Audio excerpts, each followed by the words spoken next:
doing a quick walk around of the 600RR. Up front, for stopping power, you do have the dual disc brakes. 2 rotors. They're not the pedal style, the wave style, whichever you want to call them, but they do the job. Obviously, they're cross-drilled, so they cool down faster, and they're great stopping power. Up front, air intake, so when you're at high speeds, it increases the power considerably. So on your dyno, you actually have more power than the dyno shows when you're getting close to top speed, and that helps quite a bit. You'll see it when you're at speed on the freeway. Instrument gauge is a analog tach with the digital speedometer, which has been on the CBR since its inception. The 600RR, I mean, since its inception. You've got your overall mileage odometer, and then you've got trip A, trip B, a clock, obviously, that's pretty standard. I'm trying to cover up that light a little bit, and a thermometer, which I like a lot because the bike starts heating up a bit. You know exactly how hot it is. You know when it starts to heat up before it actually overheats. I actually never had the bike overheat. It hits like 228, and then the extra fan or whatever it is kicks in and cools it off. The fuel gauge is really nice. You got your brake fluid up front. Turn those back. The controls are standard.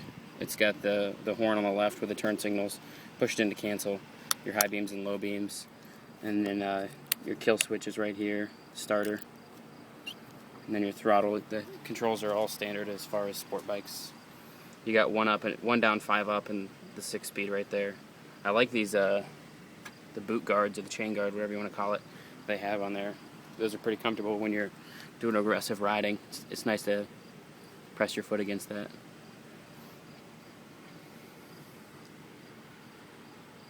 Unit Pro Link rear end. Amazing handling. You got the Takako calipers up front. I think they're 4-piston calipers, and those are really nice.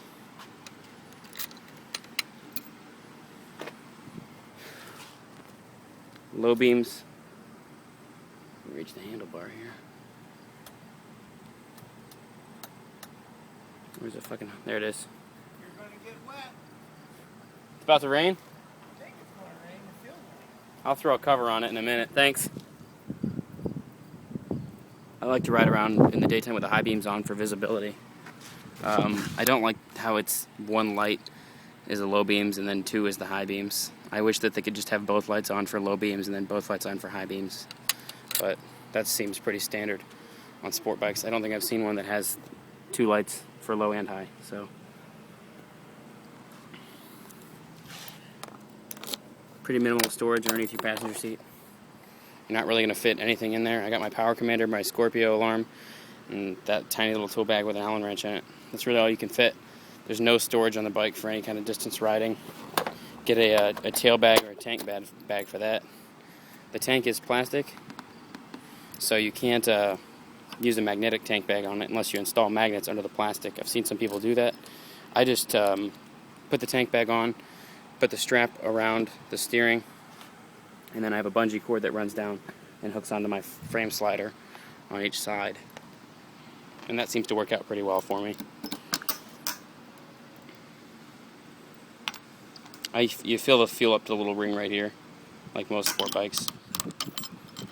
Little cover. I get some condensation in here a lot.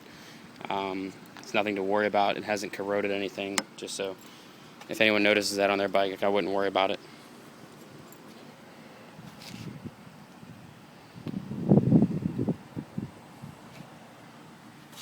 I guess that's about everything for it. If you guys have any other questions or anything, let me know. Oh yeah, you can see that the smaller rear brake there.